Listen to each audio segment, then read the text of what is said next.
Vamos lá.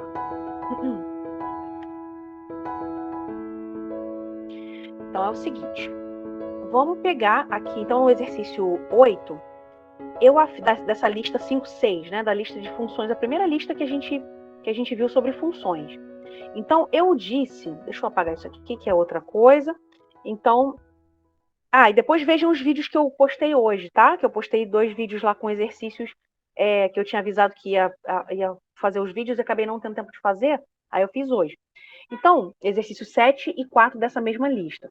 Então, é o seguinte, esse exercício 8, então eu estou dizendo que a f é uma função definida de x em y e g é uma função definida de y em z. E eu afirmo que essas duas funções são bijetivas, tá? Então, essa é a grande hipótese importante. E aí eu falei, nós já provamos em aula que a composta é bijetiva. Vamos fazer isso agora, tá? Antes de fazer o resto do exercício.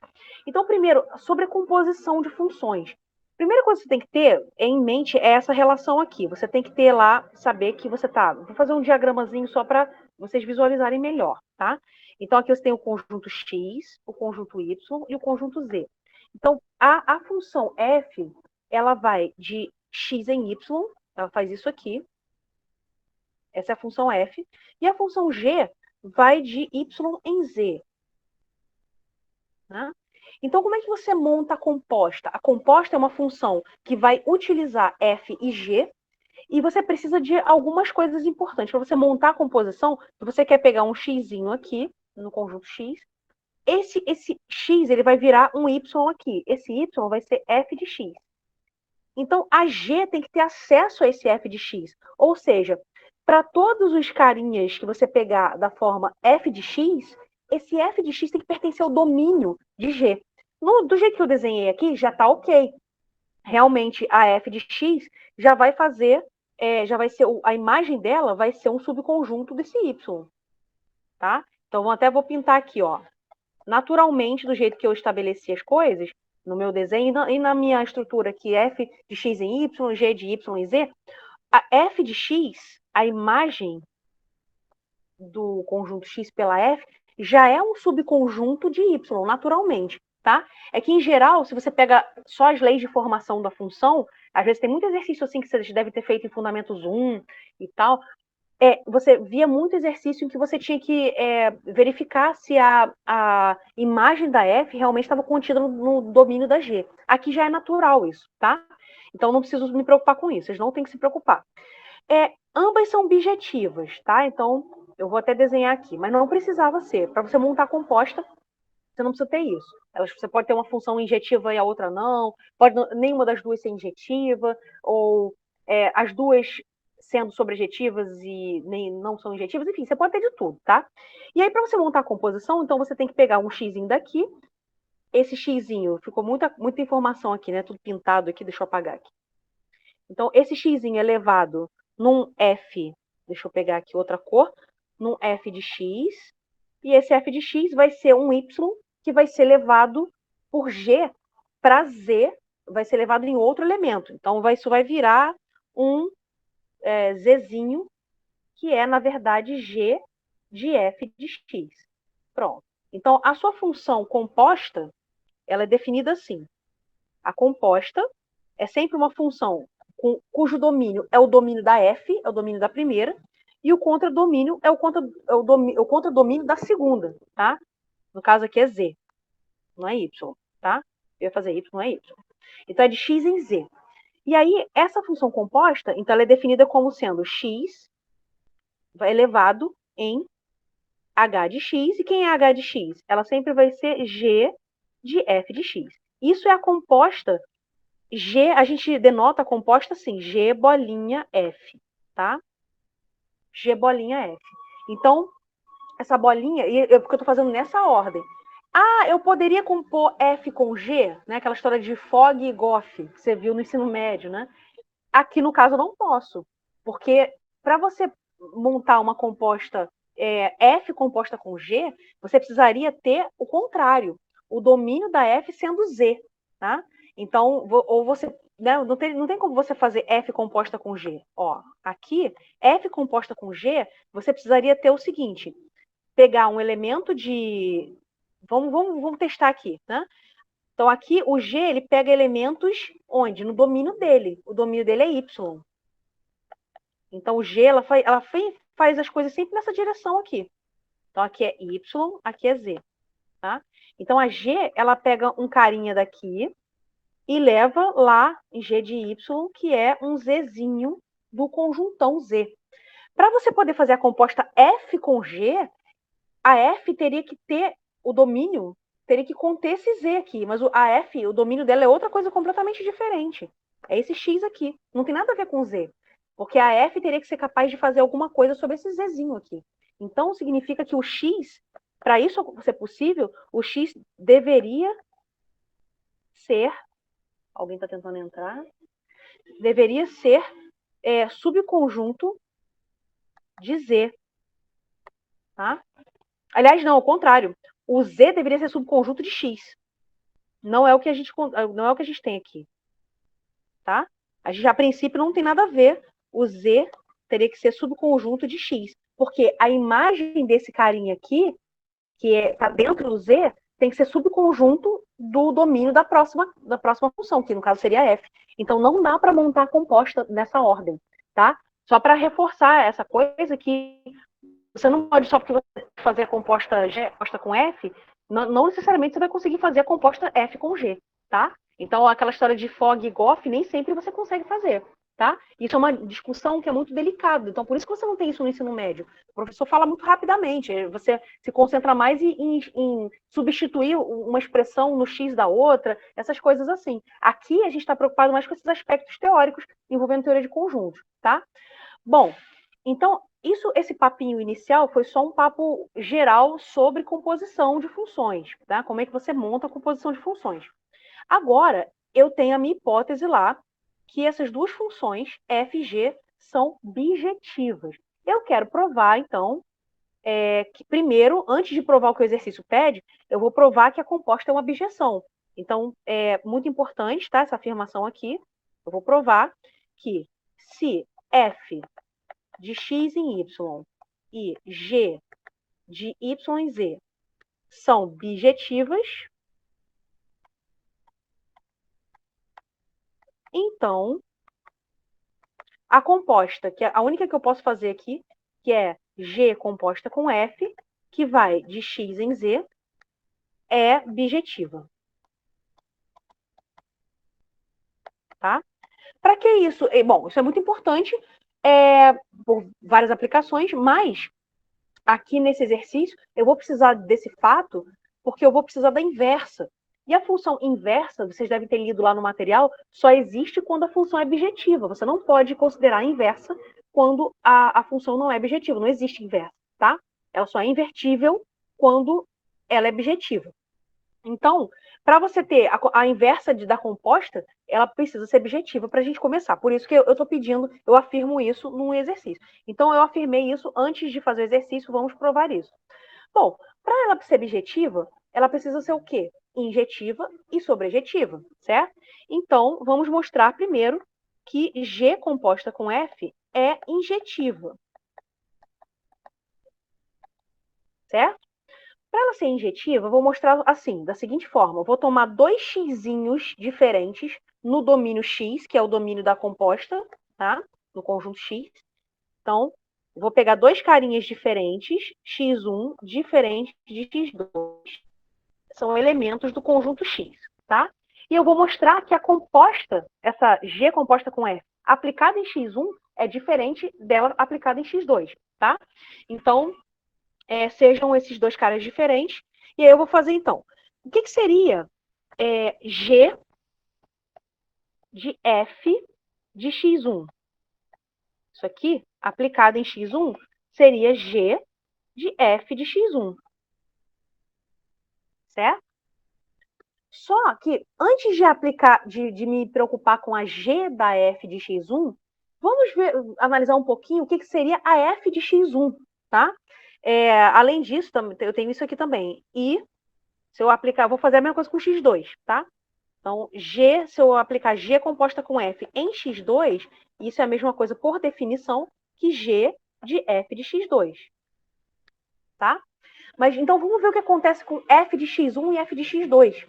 Bom, lembra que a F e a G são bijetivas. Então, em particular, são injetivas. As duas são injetivas. Então, se elas são injetivas, então, como F é injetiva, você concorda que se a F é injetiva, por definição, x1 sendo diferente de x2, me dá que F de x1 é diferente de F de x2, certo? Então, F de x1, com certeza, é diferente de F de x2. Eu sei que é, tá? Você pode chamar isso de y1, y2, enfim. Bom, já que isso é verdade, eu até vou escrever então assim, né? Escrevemos, só uma anotação para facilitar, tá? F de x1 eu vou chamar de y1 e F de x2 eu vou chamar de y2. Então, acabamos de concluir que y1 tem que ser diferente de y2. Bom, a G ela vai ser aplicada nesses y's, tá? Então, o que a gente tem aqui em cima, ó, isso aqui que a gente está analisando e essa outra aqui. Então, eu quero concluir que elas são diferentes, que as imagens G de F de x1 é diferente de G de F de x2, que aí acabou essa parte da injetividade, tá? Mas por que isso é verdade? Porque a G também é injetiva, tá? Como G, então já que G também é injetiva,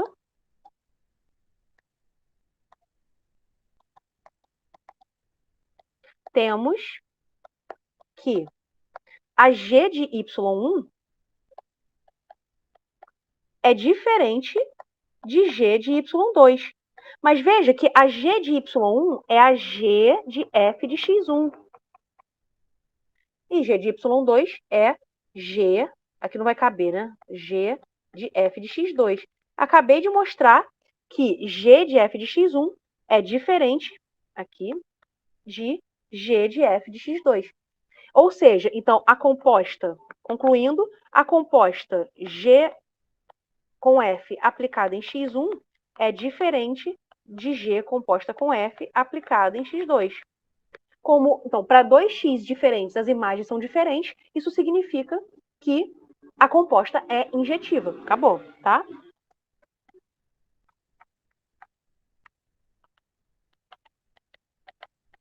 Perfeito? Então, mostramos, já que... Então, o que eu estou fazendo aqui? Só aplicando a definição, tá? A definição de cada coisa. Mostramos que ela é injetiva. Agora, vamos ver que a composta é sobrejetiva, que é isso que eu quero, tá? Para poder concluir que ela é bijetiva. Então, para mostrar que ela é sobrejetiva, vamos pegar... O que significa ela ser sobrejetiva? Lembra que a G composta com F está definida em X num contradomínio, não é Y, é Z, né? Então, eu vou mostrar que ela é sobrejetiva. Tá? Mostrar que ela é Como é que a gente mostra que ela é sobrejetiva? Que para todo carinha que você pegar no contradomínio, existe alguém no domínio que corresponde a ele. Ou seja, que a imagem é igual ao contradomínio, tá? Não sobra ninguém no contradomínio. Então, vamos fazer o seguinte, ó. Seja um Zzinho, quando eu falo Zzinho, dá vontade de falar Zezinho, né? Seja Zzinho um elemento lá do conjunto Z. Um elemento arbitrário, tá? Bom, agora veja bem, vamos voltar lá no desenho que eu fiz lá em cima. O desenho que eu fiz aqui em cima, ó. Essa função aqui, esse aqui tá mais coloridinho, né? Então, a f vai de x em y e a g vai de y em z. Veja bem, a g, eu estou dizendo que ela é sobrejetiva, porque já que as duas são bijetivas, então a f e a g, em particular, são sobrejetivas, tá? Então, se a g é sobrejetiva, esse zezinho que eu peguei aqui, tem alguém aqui no y, tá? Eu vou chamar de, sei lá, vou apagar aqui. Tem alguém aqui no y, eu vou chamar de yzinho, y minúsculo. Esse yzinho é a pré-imagem desse zzinho aqui. tá? Vai ter alguém para esse Zzinho pelo G, pela função G. Bom, da mesma maneira, como a F também é sobrejetiva, para esse Y vai ter alguém, para esse cara, ai, caneta, para esse cara aqui, vai ter um xzinho correspondente a ele, tá? Então, porque a F e a G são sobrejetivas, a função é sobrejetiva. É isso. Eu só vou escrever isso que eu falei, tá? Eu vou escrever de maneira organizada, mas a ideia é essa, só isso. Então, vamos lá. Seja Zzinho pertencente ao conjunto Z, tá? Bom, como G, que é uma função de Y em Z, é sobrejetiva, então existe um Y no conjunto Y maiúsculo, tal que G de Y é esse Zzinho, tá? Por outro lado, F também, F que na verdade é definida de X em Y, também é sobrejetiva.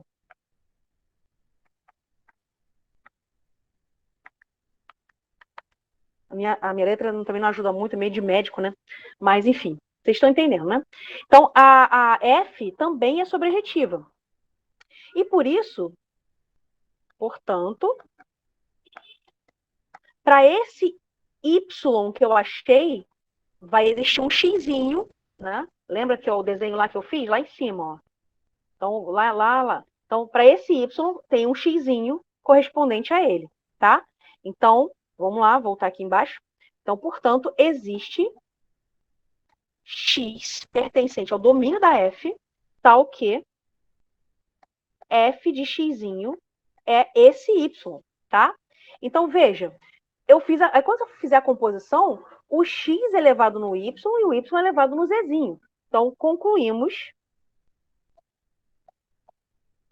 que para todo Z pertencente ao conjunto Z, existe um xzinho no conjunto X, tal que, quando você fizer a composição, G composta com F nesse xzinho, isso é o quê? É G de F de xzinho, que por sua vez é G de Y, que é o tal do Zzinho, tá? Eu achei um Y, um X para esse Zzinho. Ou seja, não sobra ninguém no contradomínio, todo mundo é imagem de alguém, e, portanto, a função G composta com F é sobrejetiva. Como ela é sobrejetiva e injetiva, concluímos que G composta com F é bijetiva. Acabou, tá? Agora estamos tranquilos que provamos isso que eu falei no exercício. Eu fiz agora, tá? Tudo bem? Alguém tem alguma dúvida? Tem alguém aí com a mãozinha levantada? Não sei que eu não estou olhando.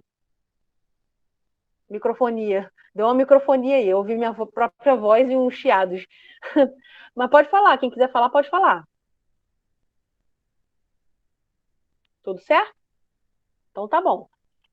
Então, agora eu vou mostrar o que o exercício pede. Fala, pode falar. Só um minuto. Professor? Pode falar.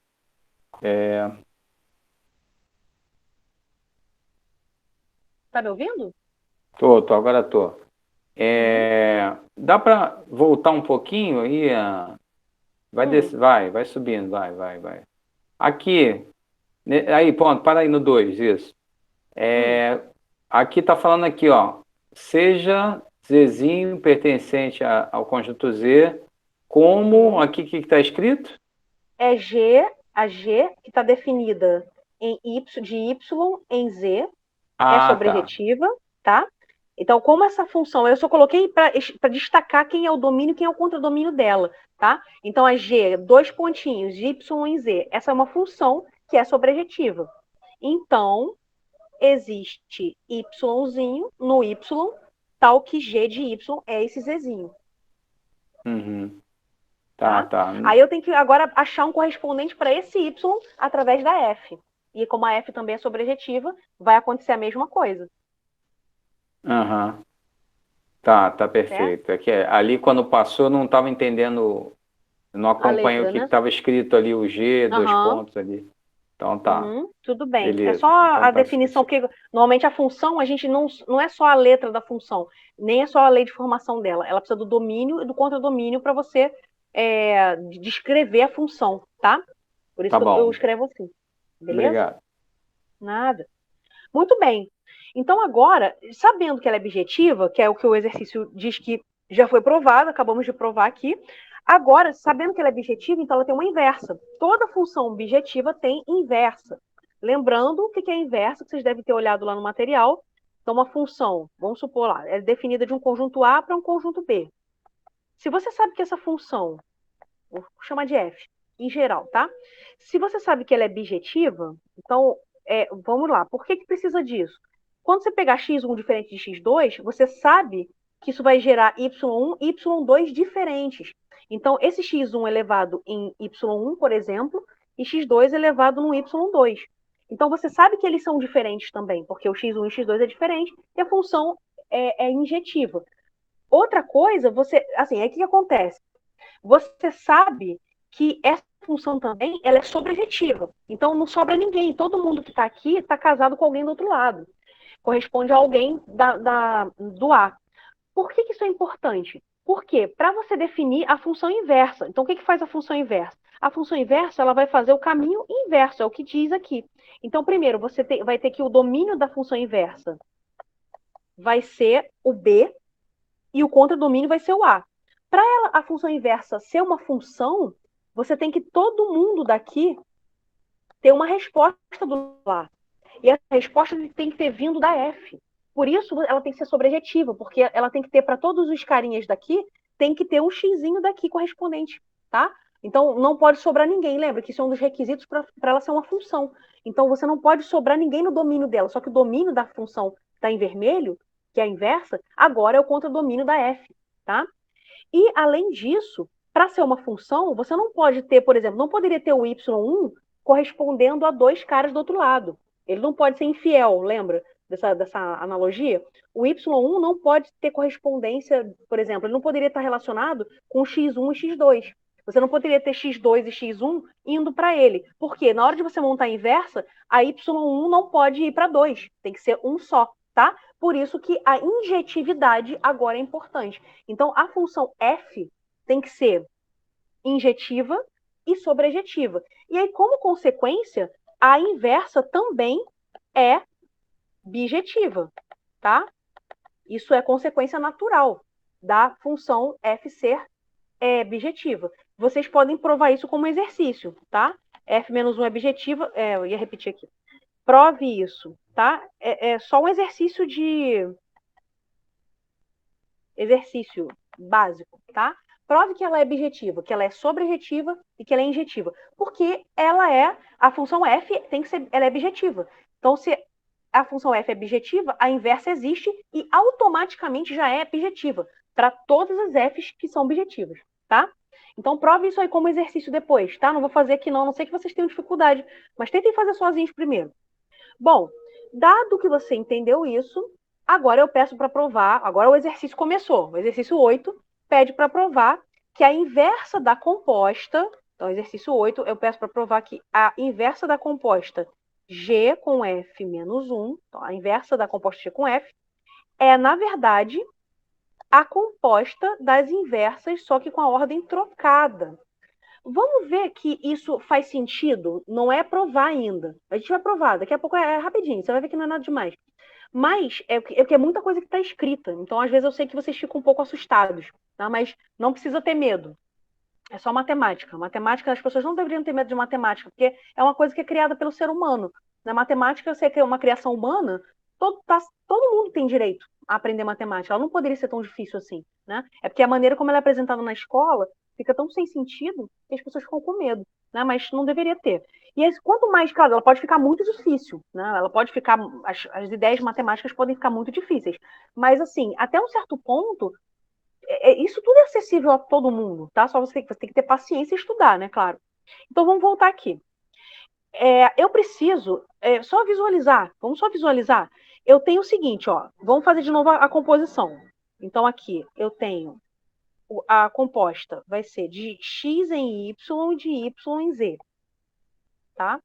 Continua valendo a mesma coisa que está aqui no enunciado. Então, a f, ela pega um xzinho, me devolve f de xzinho, que é um y, aqui do conjunto y maiúsculo. E a g pega esse y, que é f de x, e me devolve um g de y, que é um zzinho. E, na verdade, isso é g de f de x, tá? E aí eu estou dizendo que então essa função, acabamos de mostrar que essa função composta, eu vou colocar em azul aqui, tá? A função composta é essa h de x. Isso vai ser g de f de x, tá? Eu quero saber da inversa. Como é que é a inversa? A inversa disso, a inversa dessa composta, ela tem que pegar. Então, eu vou pegar a inversa, vou colocar em vermelho. A inversa de Goff, né? Como o pessoal gosta de falar, ela vai ter que fazer o quê? Ela tem que pegar um zzinho aqui, ela vai ter que pegar esse zzinho, me devolver aquele xzinho lá, tá? Então, ela vai ter que passar por esse y, certo? Então, o que ela vai ter que ser constituída? Você concorda que, vamos lá, como se fosse alguém dirigindo um carro. Então, para poder vir eu moro em Niterói, de Niterói para, sei lá, outro lugar aí, não sei, Campo Grande, no Rio, então você vai ter que passar por alguns lugares. Por exemplo, eu vou ter que passar pela ponte, tá? Até tem como fazer outro caminho, mas é mais longo, então eu vou escolher o caminho mais rápido. O caminho mais óbvio é passar pela ponte, tá? Então aqui, de Niterói, que é Zzinho, para Y, que é, sei lá, o centro do Rio, eu tenho que passar pela ponte, necessariamente, tá? Então esse Zzinho eu vou puxar aqui a volta, que vai ser a inversa da G. Então, a inversa da G tem que ser aplicada primeiro, tá? Então, faz sentido, porque aqui no exercício, você vê que a G menos 1 está na frente. Então, o que está na frente é quem é aplicado primeiro. E aí, a G menos 1 vai pegar esse Zzinho e vai me devolver esse Y aqui, tá? Por outro lado, esse Y tem que ser devolvido para o X.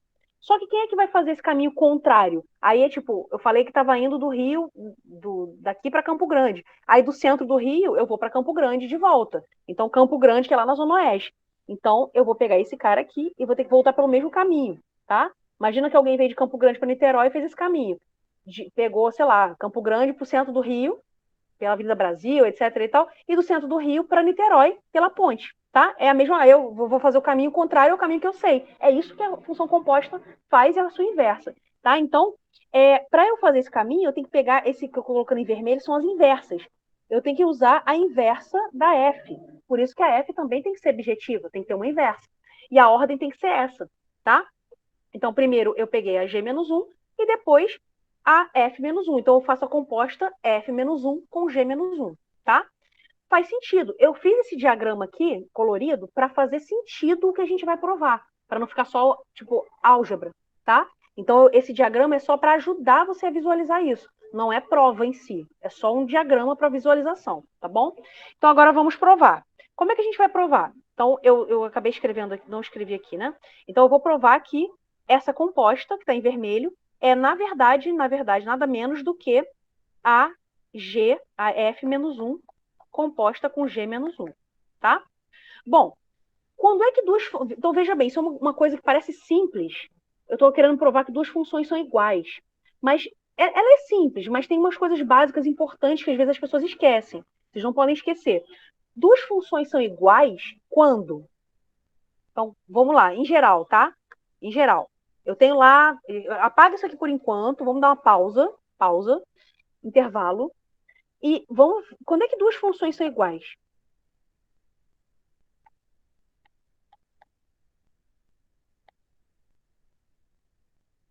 São iguais. Então, imagina que eu tenho uma função f de A em B e, sei lá, eu só uso f, né? A gente só usa f, coisa chata. Eu vou usar outra coisa aqui. Vou usar outra letra, tá muito sem graça isso. Vamos usar... Matemática tem criatividade. Vamos usar M, tá? M e N. N é outra função completamente, que aparentemente é diferente, de C em D. Mas eu quero mostrar que são a mesma coisa. M e N são a mesma função. Quando é que você tem M e N sendo as mesmas funções?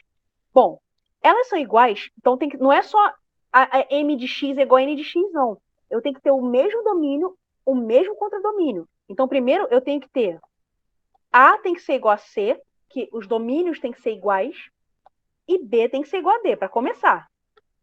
O contradomínio de uma tem que ser igual ao contradomínio da outra. Se você tiver contradomínios diferentes, mesmo que seja a mesma lei, as duas são x ao quadrado, mas se o contradomínio é diferente, já não é a mesma função, tá?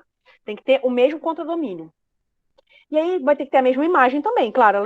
As duas funções, elas são iguais se elas fazem a mesma coisa. Então, para todo x que você pegar no A, já que o domínio é o mesmo, eu posso me referir, ao invés de falar C, posso falar A, tá? Posso escolher qualquer um dos dois.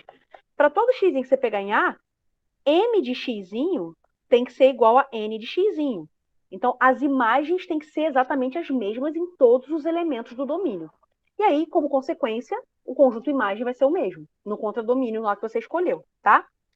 Muito bem. Então, é isso. Já que eu quero mostrar que essa função em vermelho, né, que eu ainda não atualizou aí para vocês, vai atualizar agora. Essa função em vermelho, eu quero mostrar que é igual a essa em branco, eu tenho que fazer isso. Tenho que garantir que o domínio e o contradomínio delas são iguais e que elas fazem a mesma coisa no x, tá? Então, o x, vamos lá. O contradomínio, então a função, a inversa da composta, ela simplesmente você vai inverter. Quem era o contradomínio de uma vai ser o domínio da outra e por aí vai, tá? Então, vamos lá. A g, então, por um lado, a g bolinha f menos 1, ela tem como domínio o contradomínio da função composta original, ó. Então, o domínio dela é z, certo? E o contradomínio vai ser x. Ela parte de z para parar em x. Então, ela é definida em z e o contradomínio y não, perdão, é x. Tá? Por outro lado, a f menos 1, aí eu tenho que ver quando eu componho separadamente as inversas. F menos 1 composta com G menos 1, que é isso que eu quero, essa daqui. Agora eu vou ter que ver quem é o domínio contra o domínio de cada uma. Bom, então vamos lá. Como G menos 1, a inversa da G, ela está definida onde? Em Z, que era o domínio original da G, e ela vai parar em Y. Tá? Só você inverter. E F menos 1, ela está definida onde? Em Y e vai parar em X. Então, quando você compuser, temos, por construção da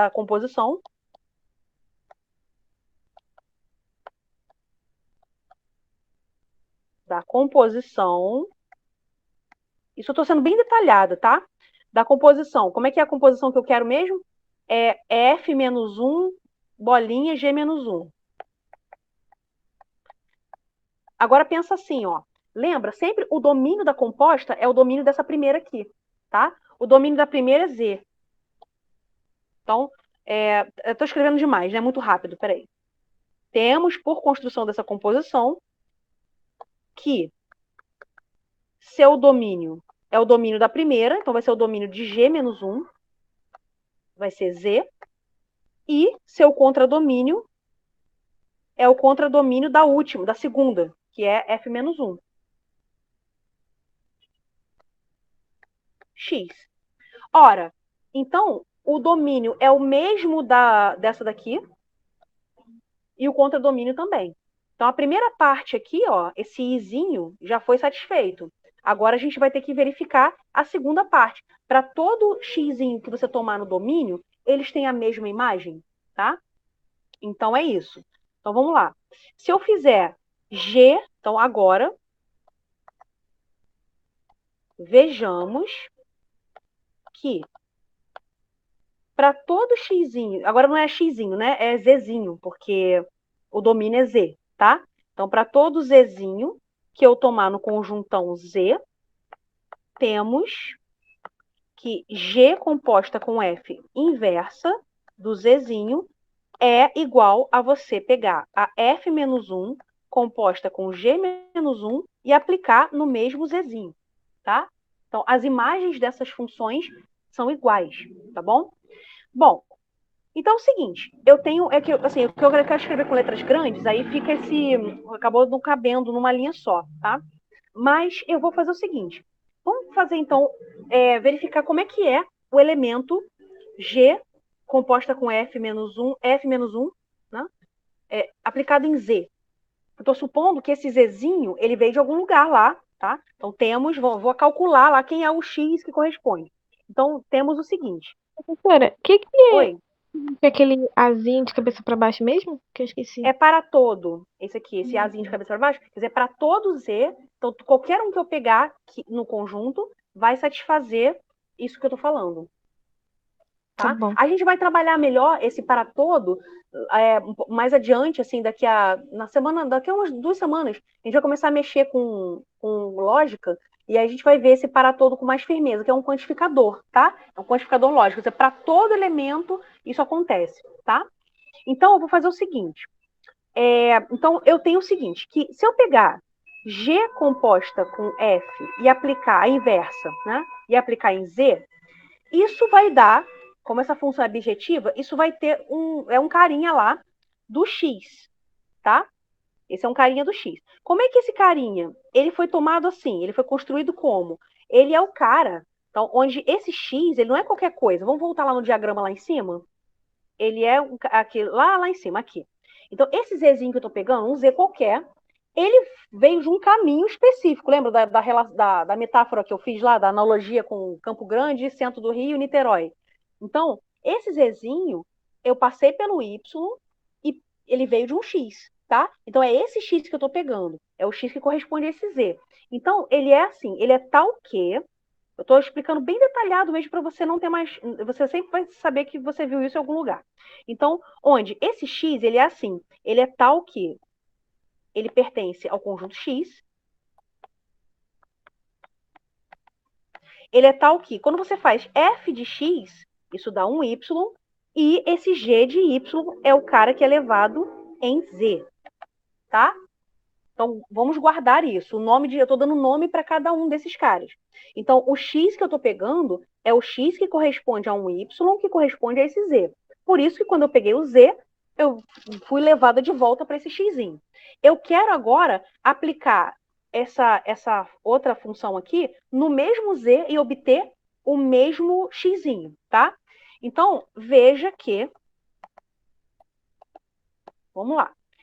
A f-1, bolinha G-1, aplicada no Zzinho, o que é a composta? A composta é f-1, essa segunda função, a função da esquerda, aplicada em G-1 aplicada no Zzinho. Não é isso a definição de composta? Então, G-1 aplicado no Zzinho vai me dar quem? Aí volta lá no diagrama que eu fiz. Sempre que você fizer uma prova dessa, faz uns diagraminhas para você se guiar, tá? O Zzinho é levado de volta no Y, tá? Então, a inversa da G, ela pega esse Zzinho e me devolve Y. Então, ó, esse cara aqui, G-1 de Z, é o Y. Então, F-1 do Y. Por definição, por construção, não é nem por definição, é por construção. Eu construí a função dessa forma, tá? Essas funções dessa forma. Então, f-1 de y, por sua vez, esse y veio de onde? Do xzinho. É aquele xzinho lá, é o mesmo cara, tá? Então, isso por construção. Você vai ver muito isso em matemática, essa expressão por construção. É porque eu construí as coisas dessa maneira, para dar certo agora, tá? Logo, eu tenho a mesma imagem, que é x, para o mesmo elemento que eu peguei no domínio lá, da inversa. Logo, as imagens das inversas são as mesmas em todos os elementos. Esse z que eu peguei foi qualquer um, tá? E sempre vai acontecer a mesma coisa. Portanto, concluímos que a inversa no zzinho, para todo zzinho, a inversa é a inversa com a ordem trocada, tá? A composta das inversas com a ordem trocada. Tá meio apertadinho aí, mas Acho que dá para ver, né? É que eu tenho a tendência a escrever mais para a direita, tá? Enfim. Ou seja, já que eu concluí, então vamos resumir, fechou o exercício.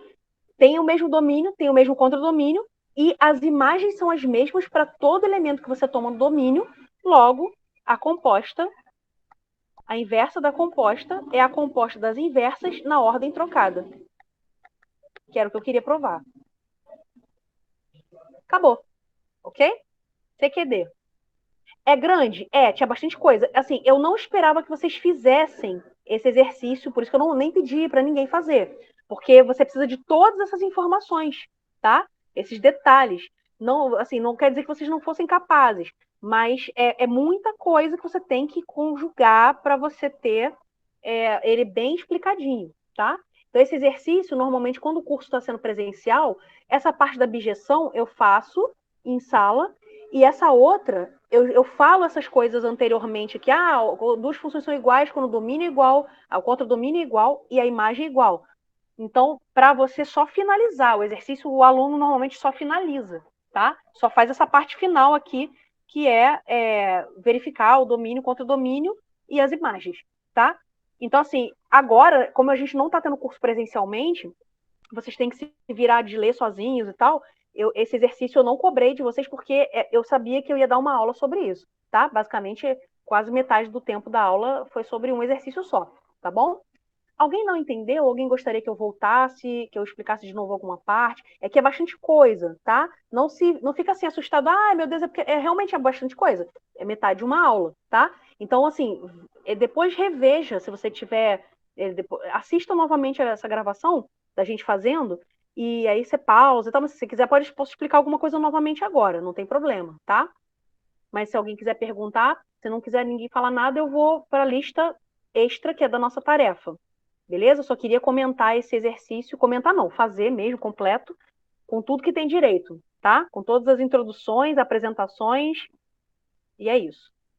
Beleza? Deixa eu ver aqui alguém, não sei se vocês estão falando alguma coisa, eu não estou olhando o chat. Acho que ninguém falou nada, né? Então tá. Tem 14 pessoas na sala, tá todo mundo aí, tá todo mundo bem, ninguém ficou com medo de nada não, né? A gente está absorvendo. Ah, tá tranquilo. Tá, beleza. É assim mesmo, normal. Só para quem chegou depois, é bastante coisa, é muita coisa mesmo, Rebeca, normal, tá? Eu não pediria para você fazer isso aqui para uma tarefa, que realmente seria muita coisa. Mas, assim, eu queria comentar de novo para quem chegou depois, que dessa vez na tarefa eu não vou ajudar vocês, tá? Então, aquela orientação da tarefa passada, que eu deixei vocês me enviarem a tarefa por escrito, para depois você fazer o vídeo. Daquela vez, ok, beleza, dei uma reforçada, dei uma consertada em alguns problemas que algumas pessoas estavam tendo, e teve alguns casos que eu tive que fazer o exercício quase junto com a pessoa. Então, ok, mas agora, então vocês estavam aprendendo a voar. Agora vocês já criaram asinhas pequenininhas, vocês já conseguem voar sozinhos, tá? Então, assim, eu quero que vocês. O que eu vou fazer agora, eu não vou aceitar que vocês me enviem o exercício por escrito antes. Eu quero já o vídeo, tá? Pronto. Só que, para vocês não ficarem na mão, né, sozinhos, tem uma muletinha aqui que é. Pois é, imaginei que alguém fosse falar isso. Mas não se preocupe, que a muletinha aqui vai ser um exercício que eu vou escolher para fazer agora, tá? Então, eu vou escolher um exercício, por exemplo, parecido, mais ou menos parecido, com o que eu pedi, e vou fazer para você ter uma orientação. E depois vocês podem ver a gravação e tentar se guiar mais ou menos pelo que eu fiz, tá? Eu só vou pegar aqui da tarefa, eu vou pegar aqui quais são os exercícios que eu pedi para vocês fazerem.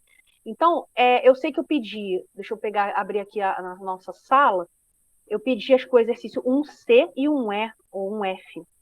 Um desses aí, deixa eu pegar aqui. Então, ó, é 1C que é para fazer.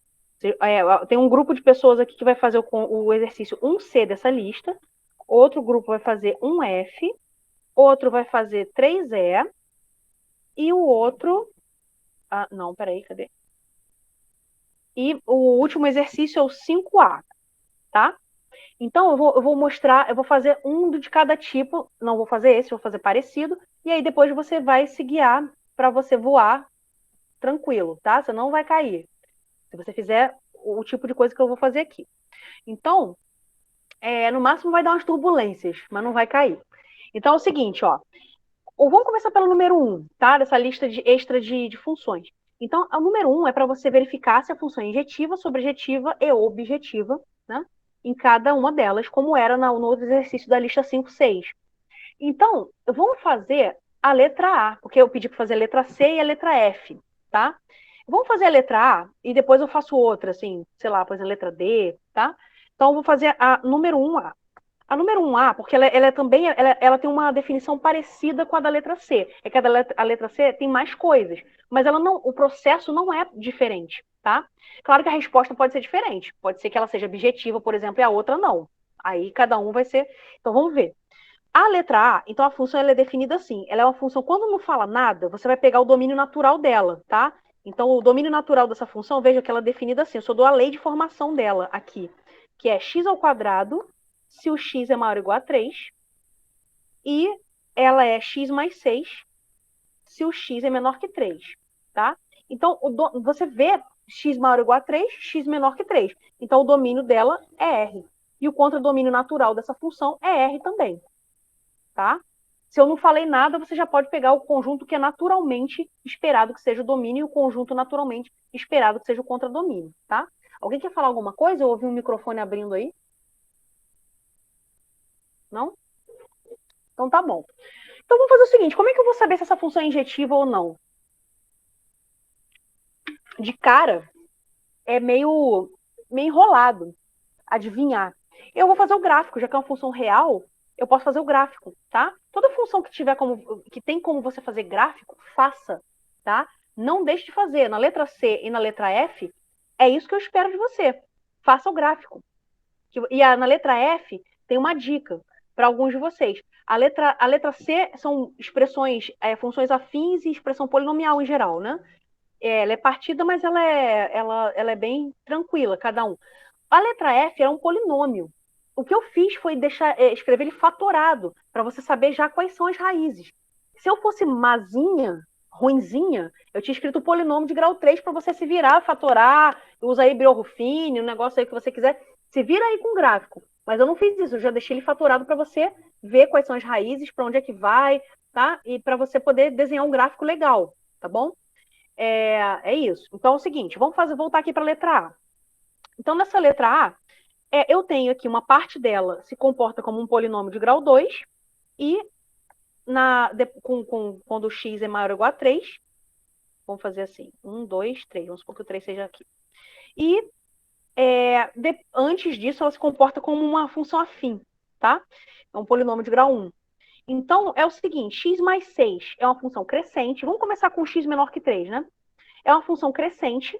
Eu até vou usar uma outra cor para não ajudar a visualizar. Ela é crescente. Quando x é igual a 0, ela é 6. Eu vou colocar aqui a escala menor do que... para não ficar uma coisa muito... Tá? Com a escala menor no y do que é no x. Então, quando o x é 0, ela é 6. Então, ela vai passar aqui. E ela se anula em menos 6. Em menos 6 aqui, né? Então, lá para trás. Mas não importa. Tá? Só para a gente ter uma noção. O gráfico não tem que ficar bonitinho, não. Então é o seguinte, quando x for igual a 3, ela vai ser 9. Tá? Ela vai valer 9. Só que você vai deixar aberto, porque essa lei de formação é válida quando x é menor que 3. Tá? Então vai ficar... tá bem mal feito isso aqui, né? O espaço tá grandão aqui nesse pedaço inicial aqui. 1, 2, 3, 4, 5, 6, 7, 8, 9. Mais ou menos, tá? Só para você ter uma ideia. Então, quando chega aqui, ela ficaria mais ou menos, eu vou deixar aberto aqui, então ela fica assim.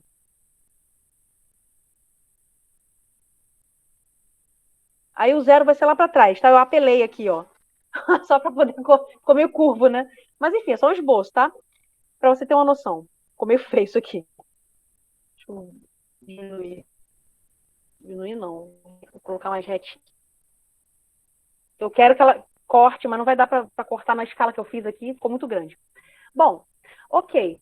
Acho que não atualizou para vocês não, né? Não está atualizando. Estou vendo que a tela está parada numa outra coisa, num outro lugar. Acho que como se tivesse só metade do gráfico, né? Isso. não sei o que aconteceu. Deixa eu ver aqui. Será que o meu tablet está sem internet? Deve ser. Não. Agora atualizou. É que tá Ah, lento. tá. É. É Então muita tá, beleza. informação. O tablet está travando, professor. Ele também Vai tá mais, confuso, né? vai mais devagar que. Ah, tá. É. Então tá. Aí o resto do gráfico agora. Agora finge que nada aconteceu. Vamos desenhar o gráfico de x ao quadrado. X ao quadrado, ele. Bom, se você fosse desenhar, eu vou desenhar em azul. Se você se valesse o gráfico para a reta inteira, ela passaria aqui assim, né? Aí quando você tem x igual a 3, também vai dar 9, né? Então, coincidentemente, uma feliz coincidência, ela vai passar aqui. Então, eu deixei o resto pontilhado porque não faz parte do gráfico, era só para a gente ter uma referência, tá? Então, isso aqui está pontilhado porque não é realmente o gráfico, essa parte em azul anterior. É só esse pedaço aqui, após de 3 para cima, de 3 para frente, tá? Então, veja bem, o que vai ser o gráfico mesmo? O gráfico dessa função, vamos colocar agora, eu vou cobrir tudo com vermelho. Ó, o gráfico da função, o todo dela vai ser isso aqui em vermelho, ó. Estou passando a caneta por cima do branco e vou juntar com o azul. Meio assim, mais ou menos, tá? Então, ela faz isso, aí dá aquela voltinha assim. Ora, é uma função crescente, né? Então, vamos lá, dá para ver que ela não é sobrejetiva, porque sobra a gente aqui embaixo, ó. Ou não? Ah, não, peraí, ela é sobrejetiva sim, porque teve um pedaço lá atrás que não deu para fazer. Ó, vamos pegar o pedaço que tá aqui, esse pedaço daqui, ó, que eu não fiz, né? Porque não coube. Vamos desenhar aqui essa parte anterior. Só para a gente não se enganar, tá? Pelo gráfico, viu como o gráfico pode enganar também. Então, ó, no meu desenho ficou parecendo que ela não é sobrejetiva. Mas, ó, se você pega, vamos pegar uma escalinha menor, tá? Então, ó, menos 1, menos 2, menos 3, menos 4, menos 5, menos 6. Ela vai fazer isso aqui. Ela vai continuar, tá?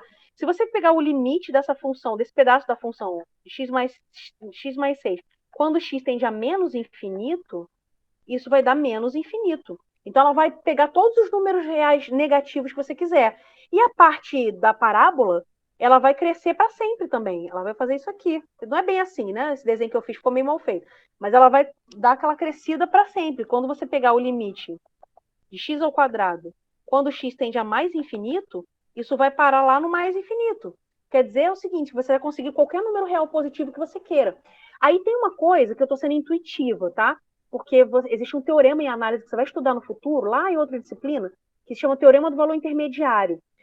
Essa função ela é contínua, tá? Não tem nenhum buraco aqui. Então você tem essa reta, aí depois tem uma junçãozinha aqui, que é o pulo do gato, esse pontinho aqui, e ela continua só que sendo uma parábola. E como ela é para, né, eu tenho esses limites. Então, qualquer número real positivo que eu quiser, grande o suficiente, tão grande quanto eu queira, e negativo também eu tenho, isso significa que, e como ela é contínua, as caras que estão aqui no meio, todo mundo tem alguém para eles, tá? Então, para todo y que eu pegar, vai ter um x correspondente. Então, na verdade, essa função é sobrejetiva, sim, tá? Então, vamos justificar. Ela é sobrejetiva. Como é que eu justifico isso sem apelar para teoremas que eu não conheço? Então, eu vou fazer o seguinte, ó. Seja y, ó, como o y, ele tem, como essa função ela tem duas partes, ela vai se comportar de formas diferentes. Então, eu vou pegar y's diferentes nas regiões diferentes, ó. Qual é o grande pulo do gato aqui? Aqui foi o 9 no y, não é? No 9 que a coisa muda. No 3 no domínio e no contradomínio na imagem é 9. Então, se eu pegar y maior ou igual a 9, eu vou ter uma resposta, e y menor que 9, eu vou ter outra resposta, tá? Vamos escrever isso? Então, primeiro, deixa eu apagar aqui, porque vai ficar grandinho, tá? Então, seja... duas partes, tá? Seja y maior ou igual a 9.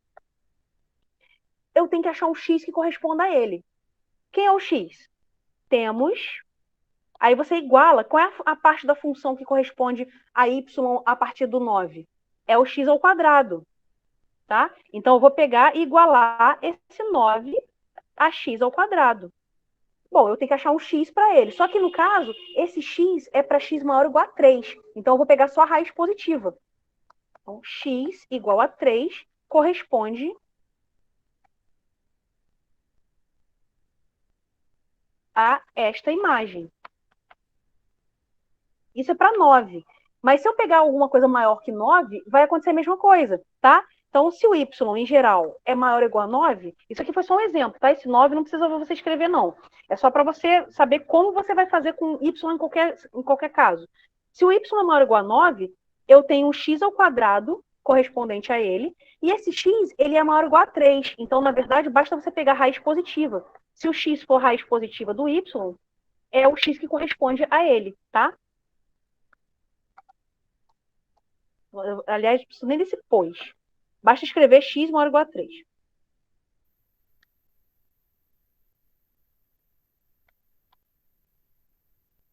Esse cara é o correspondente dele, tá? Achei um x para ele. É sempre assim, se você quer mostrar que a função é sobrejetiva, uma função concreta, para cada y arbitrário que você pegar, você tem que achar um x, algum, não precisa ser um só, tá? Alguém tem que corresponder a ele. E se eu pegar o y menor que 9? Então, se o y for menor que 9, agora eu já vou fazer direto. O que corresponde a ele? É a reta. Essa reta é x, y igual a x mais 6. Então, basta você igualar y a x mais 6. E aí, qual é o x que corresponde a ele? É só resolver a equação. Então, você vai ter igualzinho lá em cima. Perdão. Deixa eu escrever aqui embaixo. Então, você vai ter x vai ser igual a y menos 6. Tá? Então, tanto quando x é maior ou igual a 9, quanto menor que 9, você tem algum x correspondente que serve para pré-imagem, tá? O que eu estou fazendo é exibir uma pré-imagem para aquele y. É isso que você precisa ter para a função ser sobrejetiva. Todo y tem que ter uma pré-imagem, não vazia, tá? Tem que ter algum xzinho que corresponde a ele. Muito bem. Deu para entender por que essa função é sobrejetiva? No gráfico, o gráfico foi para ajudar a visualizar isso, tá? Para decidir o que ela era. A prova é isso aqui. Peraí, professora, deixa eu dar uma lida aí rapidinho, só para...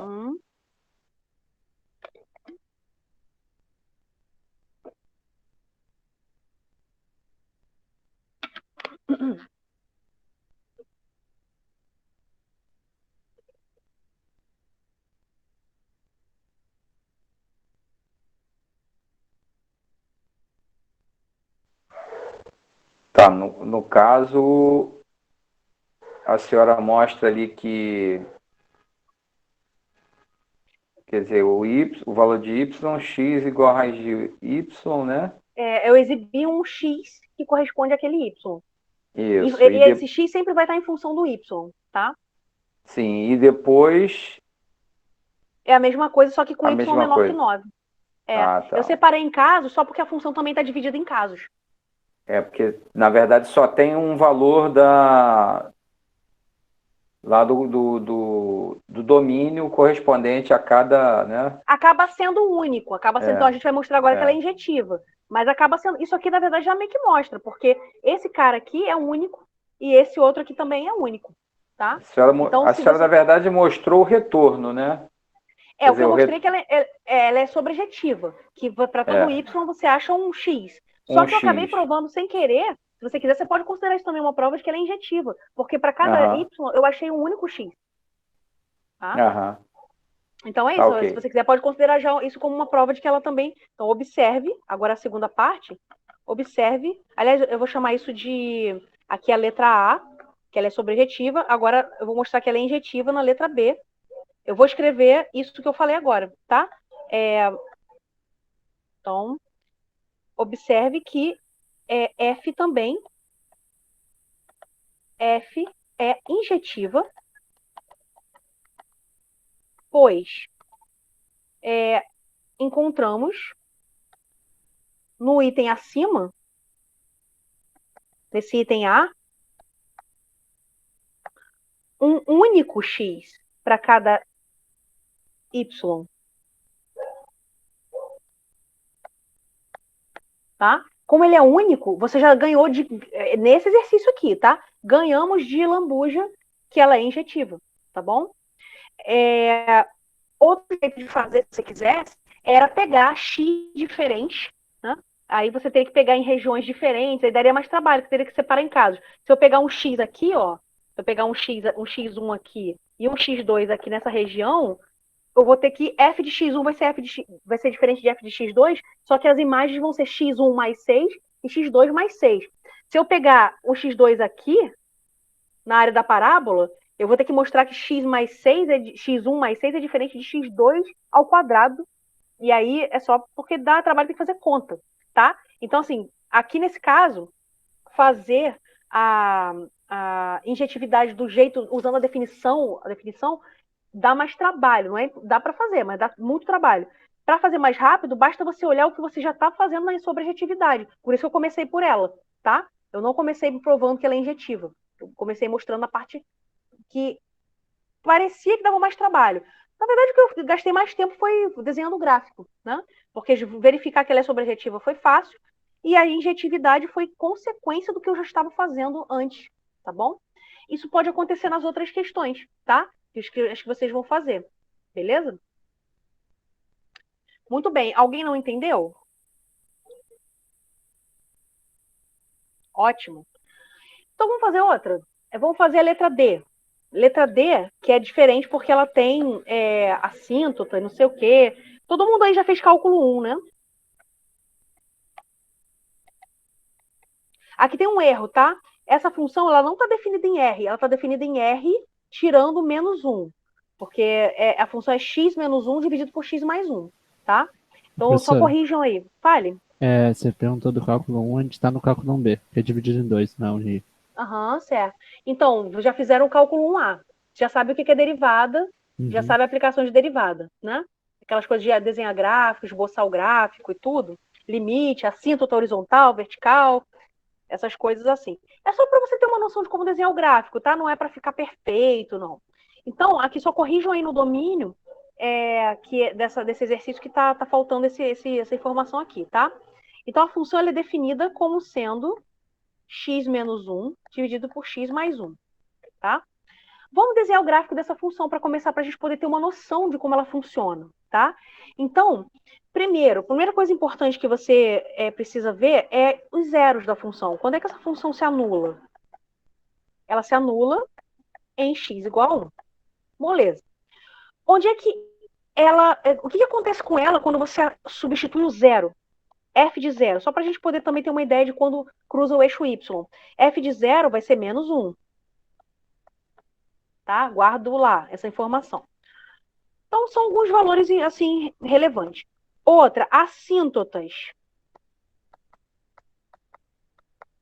É importante para a gente saber. Quando é o limite, quando você considera o limite no infinito e quando você considera o limite no ponto, que no caso é o ponto problemático aqui, que é menos 1, tá? Que não pertence ao domínio, é um ponto de acumulação do domínio, mas não pertence ao domínio. Então, eu vou fazer primeiro o limite no infinito. Limite de x menos 1 sobre x mais 1, quando x tende a mais infinito. Isso vai para onde? Vai para 1. Certo?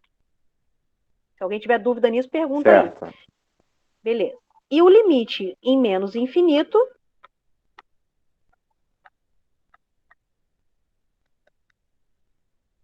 também vai ser... Veja, aqui tudo bem, seria indeterminação e tal, mas é só você dividir em cima e embaixo por x, tá? Ou você considerar que o termo... dividir em cima e embaixo por x. O termo de maior grau que determina, tá? Isso é a mesma coisa que o limite de x sobre x. E aí embaixo também. Então, embaixo, apesar de você estar indo para menos infinito, ele vai ter o mesmo sinal em cima e embaixo. Então, vai para 1 também. Então, só tem uma assíntota horizontal, que é 1, tá? A assíntota horizontal é x igual a 1.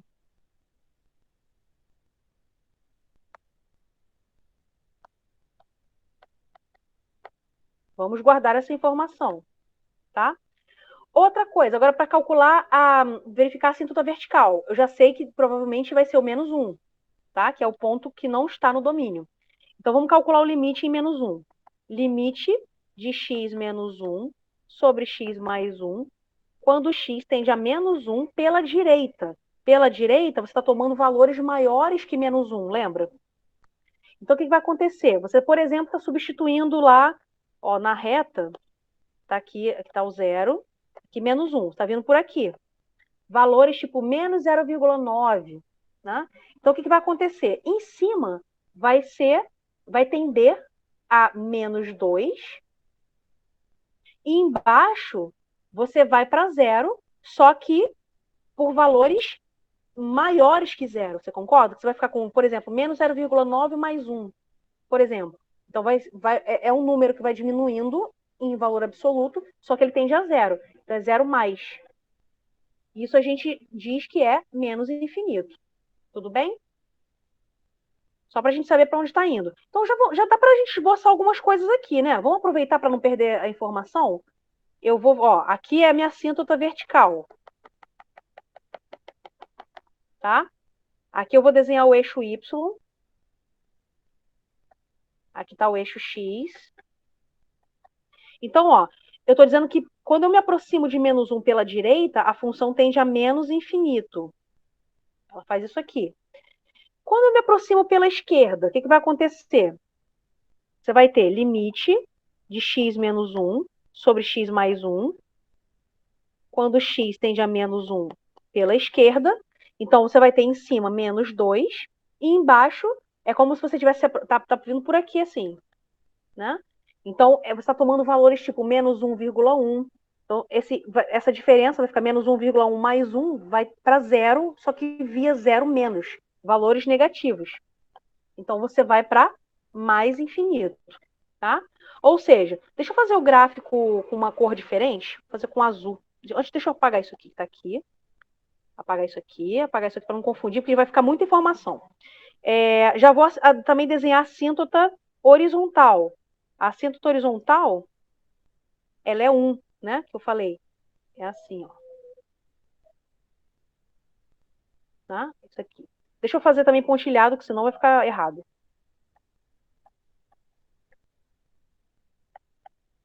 Só para a gente ter uma ideia, tá? Bom, tá aqui. Então, veja, essa função lá em cima, eu falei que no 0 ela batia em menos 1. Já dá para fazer algumas coisas. Ela se anula em x igual a 1. Ela vai passar aqui e vai passar aqui, tá? E a gente já sabe que ela tende a menos infinito quando você se aproxima de menos 1 pela direita. Então, vamos desenhar? Não, aqui mesmo. Vou desenhar com a cor azul. Ela vai passar aqui. Ó, quando x tende a mais infinito, ela vai se aproximando de 1. E quando você se aproxima de menos 1 pela direita, ela tende a menos infinito, tá? Pelo outro lado, vai acontecer ao contrário. O x, quando você se aproxima de menos 1 pela esquerda, ele vai para mais infinito. Ele vai subir. Lá em cima, vai encostando nessa assíntota.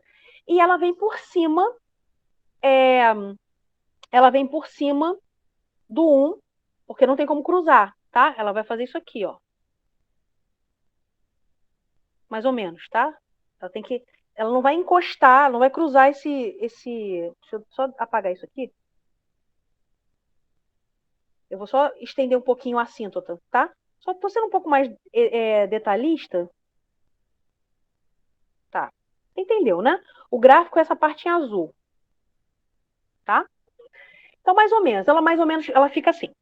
Ok, muito bem. Já dá para ter uma ideia também se a função é injetiva e ou sobrejetiva, tá? Então é o seguinte, ó. Eu vou dar para vocês uma coisa... Bom, em primeiro lugar, já dá para ver que o contradomínio dela é o conjunto dos números reais, certo? Aqui, ó. É isso aqui. Só que, se você olhar o gráfico, tem um número que está faltando, que está sobrando, que não tem ninguém para ele. Quem é? 1, né?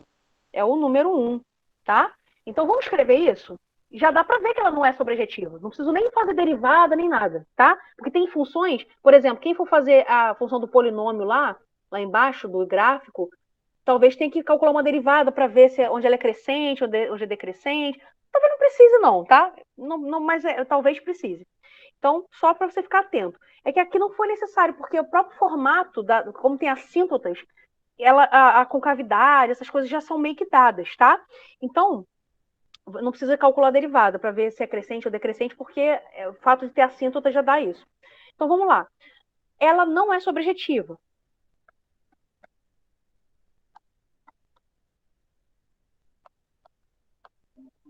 Por quê?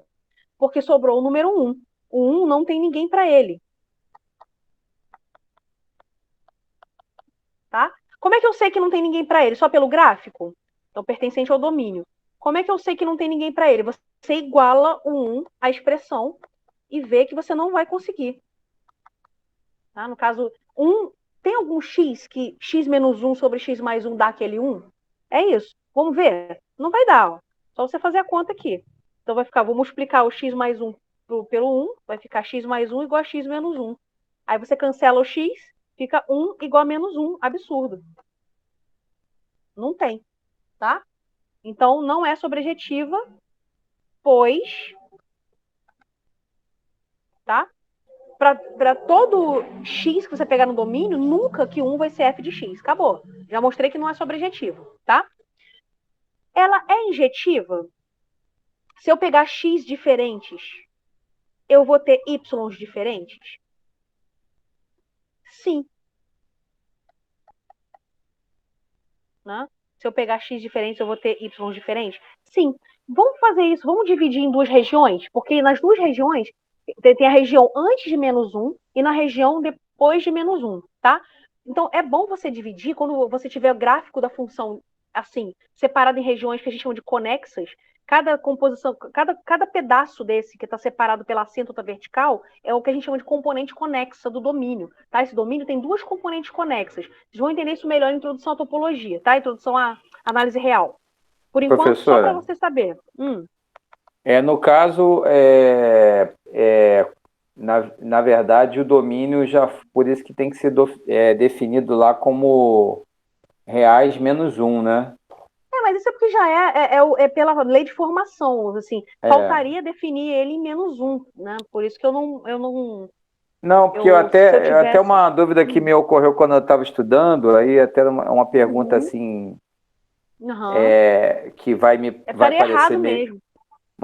Uma pergunta meio idiota, mas assim, não existe... para o domínio, sempre tem que ter... todos os elementos do domínio tem que ter um correspondente na imagem, né? Exatamente. Não existe função que, por exemplo, tem um elemento que não tenha correspondente, né? Exatamente, perfeito, é isso aí. Não, então estava errado mesmo. Tá. O enunciado estava errado, tá? Tem que corrigir aí porque estava errado. O jeito que está escrito está errado. Teria que definir, para eu definir em R, eu teria que à força dizer, em menos 1 considere f de x igual a 0, por exemplo. Esse tipo de coisa assim, tá? Do jeito que está escrito aqui, tem que corrigir o domínio que está errado. Tá? Muito bem. Então, aqui você pode fazer uma coisa mais inteligente. Você pode fazer o seguinte, ao invés de manipular a expressão, eu já vou dar para vocês aqui uma informação, tá? Você pode usar na tarefa quando você for fazer. Toda vez que uma função é monótona, que eu vou dizer o que é, ela é injetiva, tá? Então, f é monótona. O que significa ser monótona? Talvez vocês já saibam até. Ela é crescente ou ela é decrescente, tá? Então, f é estritamente crescente, tá? Então, f é estritamente crescente ou decrescente. Tá? Então, na verdade, monótona que eu falo estrita. Porque tem livros que usam a palavra monótona quando ela é, tipo, f de x1 é menor ou igual a f de x2. Eu não quero que seja igual, porque ela não tem nada constante aqui, tá? Então, monótona estrita, se ela é estritamente crescente ou decrescente. O que significa isso? Então, nesse caso, a nossa função, ela é sempre crescente, tá? Então, vou pegar aqui dois pedaços, ó. Se o x é menor que menos 1, eu tenho que a função é crescente. F é estritamente crescente. Aí, se você quiser, se você for bem cri-cri, você pode calcular a derivada e ver que ela é sempre positiva nessa região, tá? Então, ela é estritamente crescente. Aqui, vamos calcular, né? Aproveitar, já que não... Vou abrir um balãozinho aqui, só calcular a derivada. F' de x vai ser o quê? Regra do quociente. Como é que é? Eu vou ficar com x mais 1 ao quadrado, aqui embaixo. E aí eu vou ter o quê? Como é que é a regra do quociente?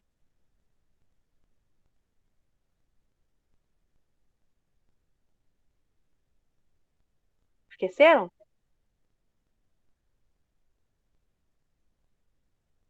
Vamos lá. Parece que esqueceram. Então vai ser o denominador. Esqueci. Então vai ser o denominador. Opa! É só para confirmar. A gente já está vendo pelo gráfico, tá? Mas você não precisa fazer isso na tarefa, não, tá? Mas assim, se você tiver o gráfico já te mostrando que ela é monótona, você já pode usar, tá? Eu estou deixando, para não dar muito trabalho.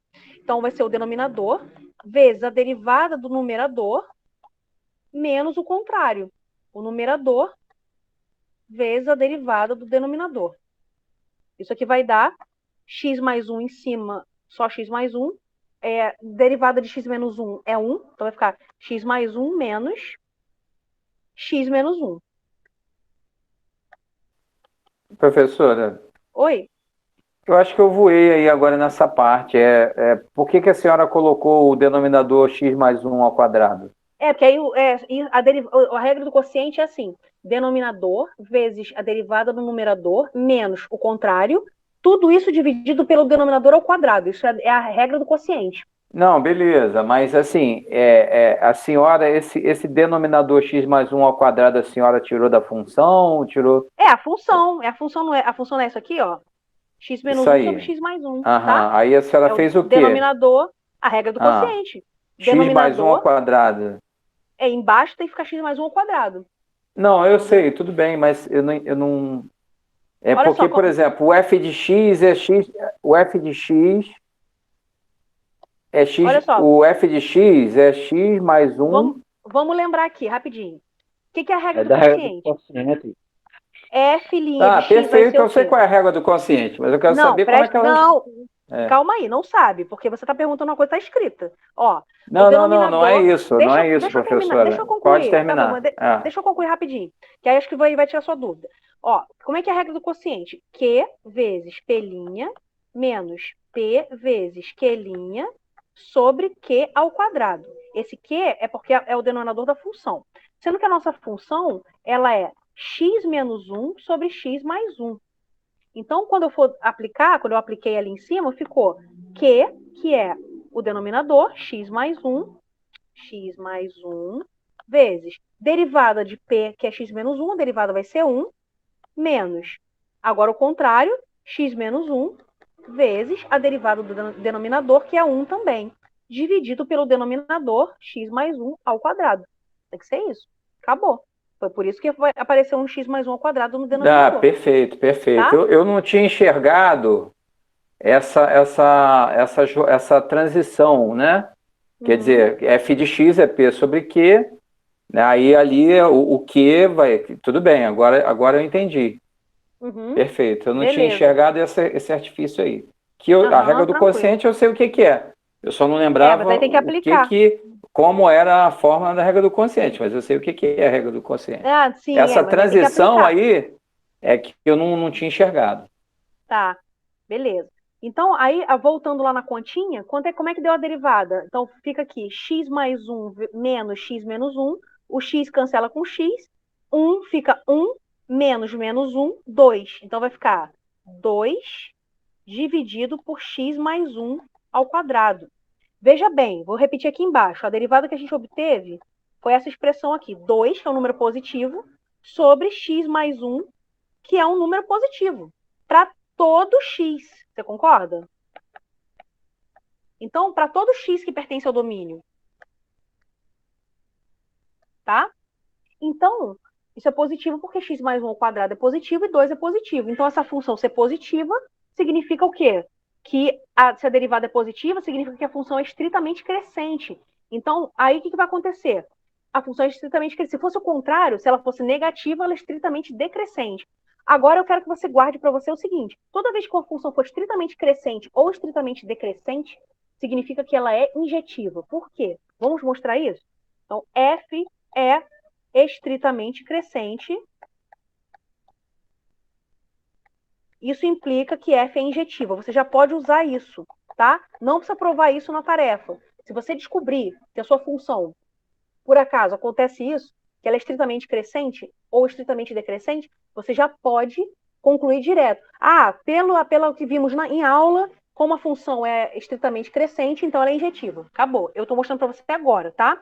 Então, ó, o que significa ser estritamente crescente? Que quando você pegar x1 menor do que x2, automaticamente f de x1 é menor que f de x2. Não é menor ou igual, é menor, tá? Então, isso é automaticamente ser injetiva. Porque se o x1 é menor que x2, toda vez que você pegar dois x diferentes, um deles vai ser menor que o outro. Isso é fato, tá? E aí as imagens já são diferentes porque uma é menor que a outra. Acabou, tá? Acabou, imediato. Quando a função é estritamente decrescente, acontece o oposto. A x1 é menor que x2, mas a f de x1 é maior que a f de x2, tá? Então, de novo, também, f estritamente decrescente. Isso implica que também f é injetiva. Pela mesma razão, tá? Por quê? Se você pegar x1 menor que x2, isso implica que f de x1 agora é maior que f de x2. Se é maior, é diferente, tá? Então, você pegou elementos diferentes que têm imagens diferentes. Então, agora vocês podem usar isso para sempre, tá? Como a função é estritamente crescente ou como a função é estritamente decrescente, a imagem, a função é injetiva. É o que acontece aqui, ó. Tanto para x menor que menos 1, quanto para x maior que... Vou olhar aqui no gráfico, né? Tanto para x menor que menos 1, quanto para x maior que 1, esse esquema da derivada foi para comprovar o que a gente viu pelo gráfico, tá? Em todos os lugares, não precisa nem você se preocupar, que eu fiz, ó. Se x é menor que menos 1, vou até apagar isso, porque isso é válido, a derivada é a mesma para todos. Em todas as regiões, a derivada é a mesma, tá? Se a derivada mudasse de sinal, aí eu teria que fazer um estudo de sinal. Aquele estudo de sinal chato que vocês fazem em cálculo 1 serve para isso, tá? Para você verificar o comportamento da função. Então, a f também é injetiva, tá? Então se ela é injetiva... ela é injetiva, mas não é sobrejetiva, lembra? Que a gente mostrou, tá? Então, a f é injetiva, mas não é sobre. Logo, ela não é bi. F não é bijetiva. Tá? Acabou. Então, assim, o exercício, às vezes, vai levar um tempo. Por isso que eu dei um exercício para cada um, tá? Eu não peguei 2, 3 exercícios. É um só. Porque pode ser que dê um trabalhinho você explicar isso tudo. Quer dizer, você vai explicar isso tudo porque não vai nem chegar nem metade disso, porque você não vai ter que explicar essa parte aqui, ó. Tá? Da função ser monótona, você não tem que explicar isso. Você já pode usar direto, tá? Regra da cadeira, vou ter que usar a regra do quociente, regra de sei lá o quê. Aí você se vira lá, pega seus livros de cálculo 1, não precisa explicar isso não, tá? Se você tiver que usar, baixa lá, pela regra do produto, a derivada, se você tiver que calcular uma derivada. Não necessariamente você vai ter que usar, calcular, tá?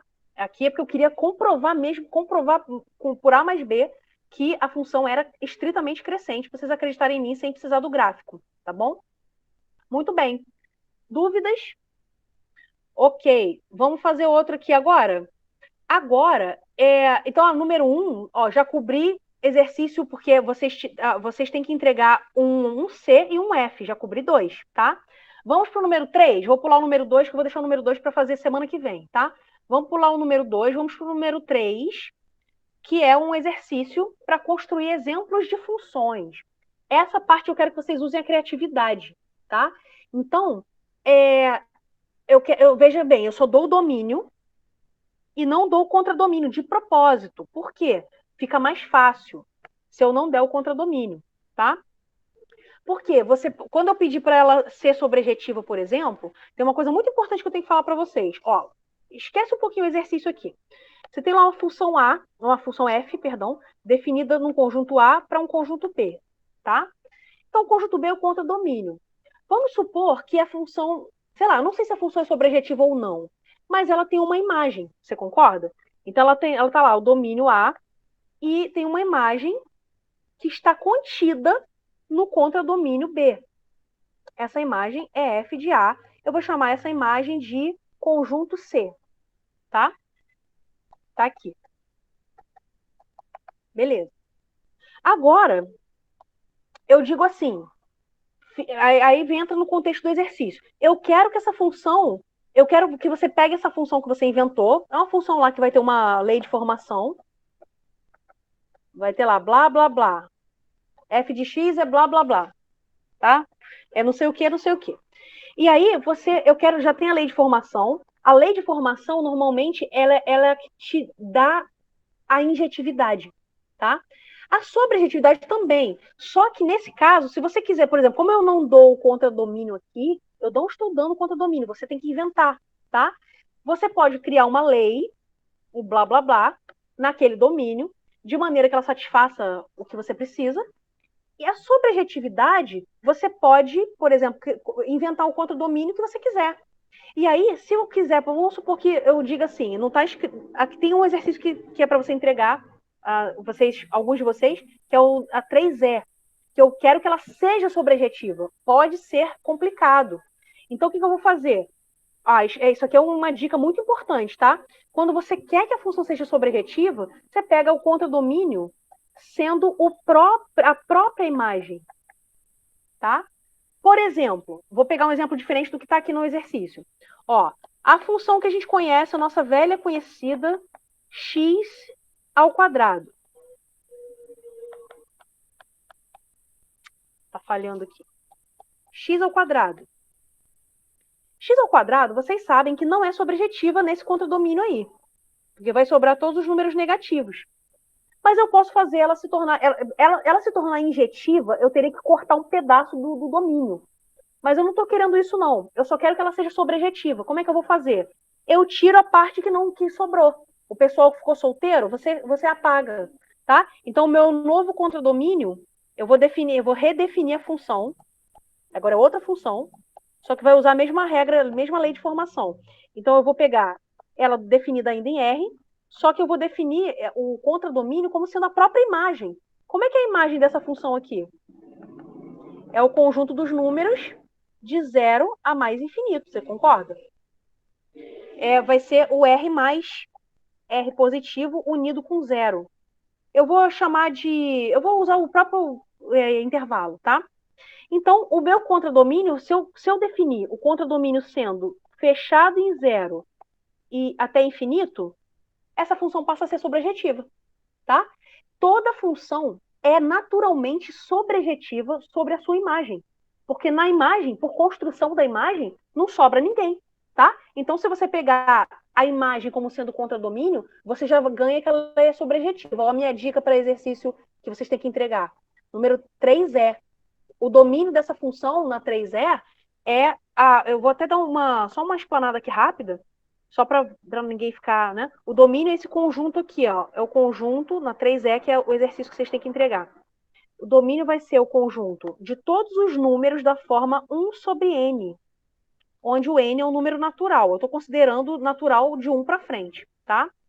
Então, são esses números aqui, ó. Só substituir. Então, por exemplo, você vai ter n igual a 1, vai te dar um 1. N igual a 2 vai te dar 1 sobre 2. N igual a 3 vai te dar 1 sobre 3. E por aí vai. 1 sobre n. Isso para sempre. Esse conjunto é infinito, tá? Eu até vou escrever aqui já como conjunto. Tá?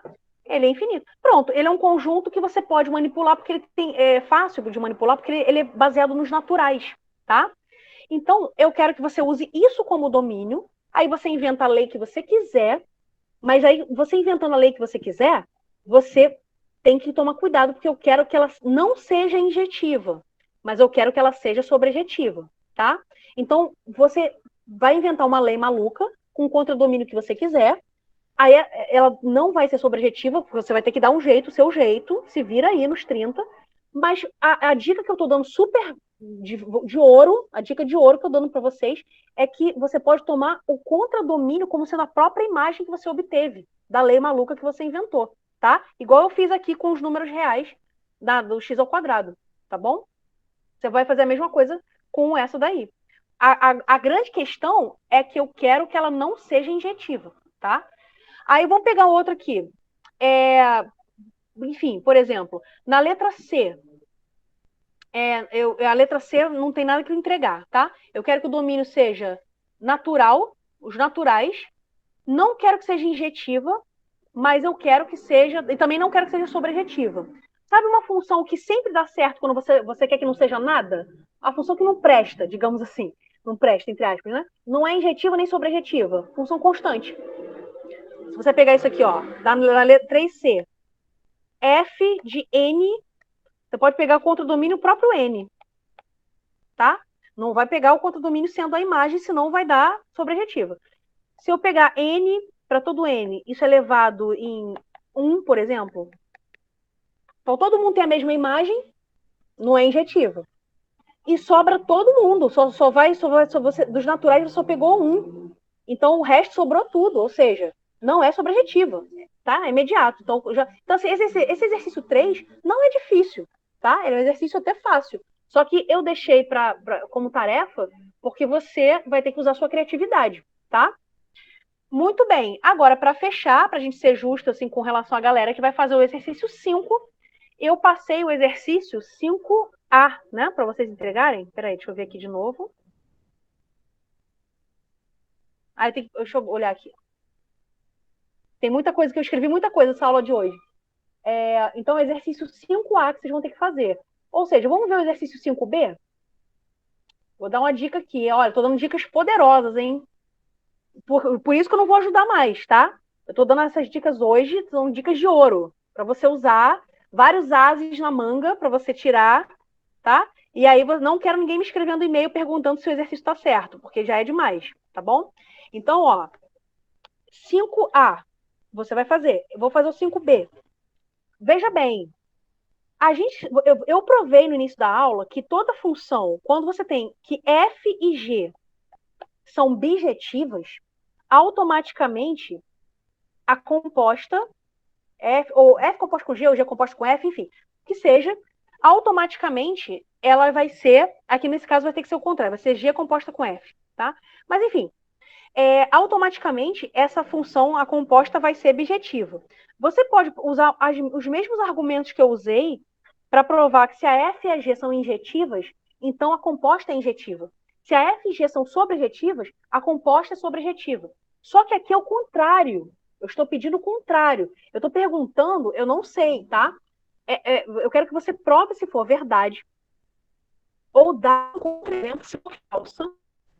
Eu estou dizendo que a G composta, a G composta com F na letra B é sobrejetiva, e aí eu quero saber se a F e a G são sobrejetivas, tá? É diferente disso aqui, ó. Então, se eu tiver, por exemplo, F e G sozinhas, se elas são sobrejetivas, é verdade, você pode provar isso como exercício, vocês provem aí, que G composta com F é sobrejetiva. A minha pergunta no exercício B é: o fato da composta ser sobrejetiva implica que elas sozinhas, independentes, são sobrejetivas? Pergunta, tá? Porque eu estou dizendo que se for falsa, ela pode ser falsa, tá? Vamos fazer um esboço aqui de um diagrama? Então, ó, a função, a F, ela vai de A até B. E a G vai de B em C. Veja bem, o que é injetivo, sobrejetivo, o que vocês vão fazer é sobre injetividade, tá? Mas o processo é parecido com o que eu estou fazendo aqui. Então, veja bem, a composta que é sobrejetiva, tá? Eu não sei dizer se elas independentemente são sobrejetivas. Então, eu estou dizendo o seguinte, que se eu pegar aqui um Azinho, Bzinho, Czinho, tem na composta, vou pegar aqui em azul, tá? A composta é isso aqui. Ela usa F e G. Mas eu estou dizendo que para todo mundo que está lá, tem um carinha aqui no domínio. Eu vou chamar de, sei lá, X1, X2, não sei, tá? X3, X4. Estou dizendo que ela seja injetiva, não. Tanto faz. Eu estou dizendo que tem alguém lá no domínio que corresponde a esses carinhas, tá? Mas eu não sei o que acontece aqui no meio. Não sei, tá? O que vocês acham que pode acontecer? Realmente a F tem que ser injetiva e a G tem que ser sobrejetiva, sobrejetiva, né? A F e a G, as duas têm que ser sobrejetivas automaticamente? Ó, a G até parece que tem que ser, porque a G vai ter que pegar realmente e responder o que tem para. Ela vai ter que cobrir todo mundo aqui, tá? Então a G aparentemente tem que ser. Mas a F, ninguém obriga, ninguém sabe o que acontece aqui no meio, tá? Então, esse pedaço aqui, até que tá ok, tá razoável assumir que a G é sobrejetiva, não é uma prova não, tá? É só pra gente ter um raciocínio. Agora, aqui no meio tá nebuloso. A F pode fazer qualquer coisa ali no meio, e você nunca vai saber, tá? Quer dizer, a gente vai saber, mas se você pegar já a composta pronta, tudo pode acontecer, tá? Então, ó, eu poderia ter uma F que faz isso aqui, ó, que pega por exemplo, aqui um Y1, Y2, Y3, Y4. Eu posso pegar uma F que faz isso, ó, que pega X1 me devolve Y2, X2 me devolve Y3 e X3 também no Y3 e X4 no Y4. Aí a G pega o Y2 me devolve o A, o Y3 me devolve o B e o Y4 me devolve o C. Cobriu todo mundo que está no C. A F pegou todo mundo que estava no A, mas sobrou um cara aqui no meio, ó. O Y1 sobrou. A F não é sobrejetiva. Essa minha F não é sobrejetiva, tá?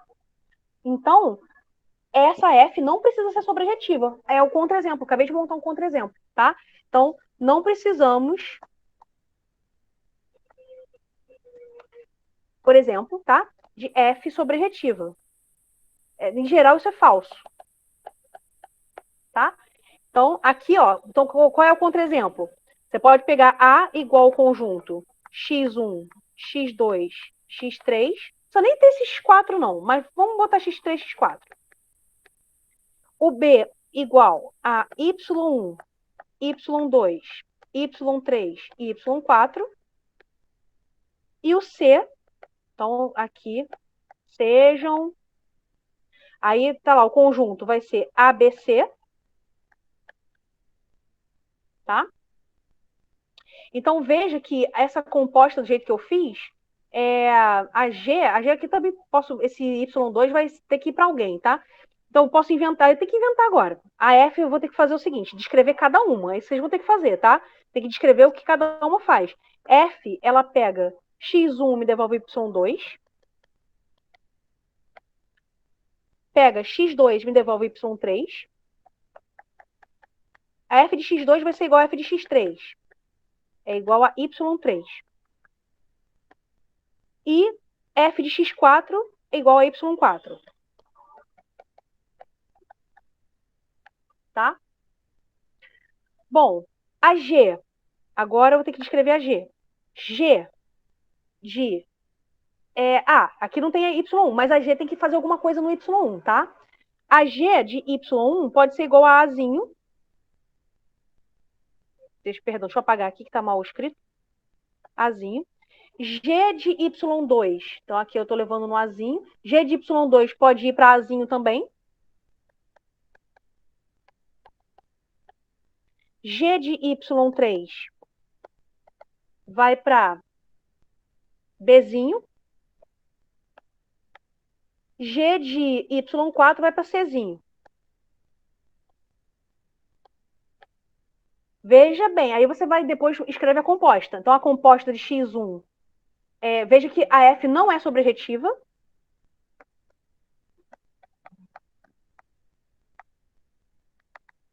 Mas a composta, que é G composta com F, sim.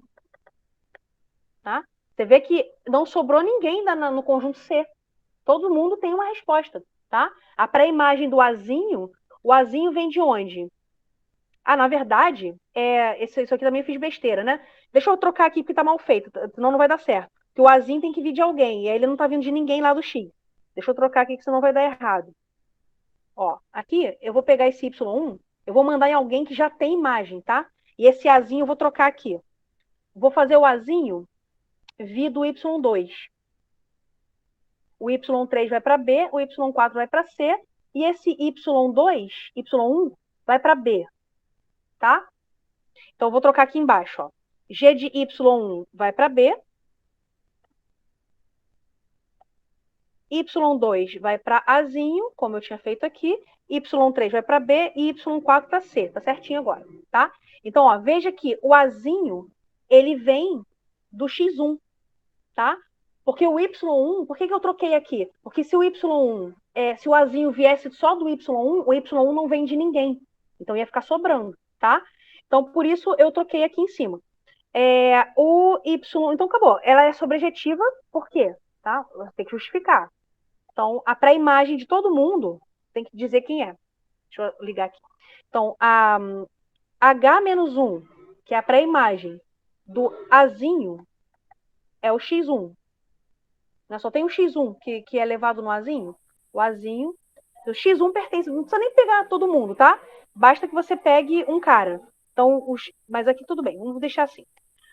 O Bzinho, ele vem de alguém? Ele vem, por exemplo, pelo caminho que eu posso usar aqui. Bzinho, eu posso pegar o Y3, que foi, por exemplo, imagem do X2, tá? Então, o X2 está na pré-imagem.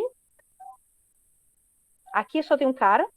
O X2 está na pré-imagem do Bzinho, por exemplo. Tem mais gente, tá? Você não precisa cobrir todo mundo, não. Basta pegar um. Tem que ter alguém. E o X3, perdão, e o Czinho, ele veio de onde? Veio do X4, tá?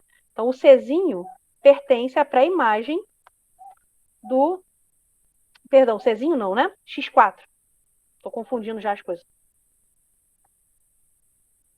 X4 está na pré-imagem do Czinho, tá? O que eu quero dizer é o seguinte, ela é sobrejetiva, a composta é sobrejetiva, mas a F não é sobrejetiva. Então, o meu contra-exemplo, veja bem, não é porque você tem que montar um contra-exemplo que ele tem que ser, que vai ser idiota. Você vai ter que explicar, tá? Tem que fazer mais ou menos esse tipo de coisa que eu fiz. Então, tem que montar se for falsa, porque pode ser verdadeira, tá? Se for verdadeira, você vai ter que provar.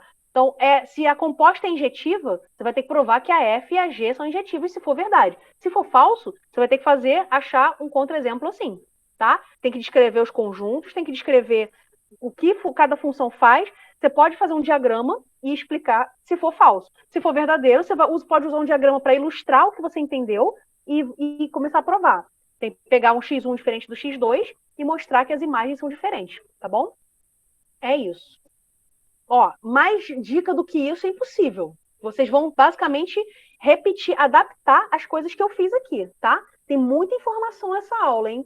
Essa aula aqui foi uma das aulas com mais informação que eu já fiz, que eu já dei nesse período de vocês, tá?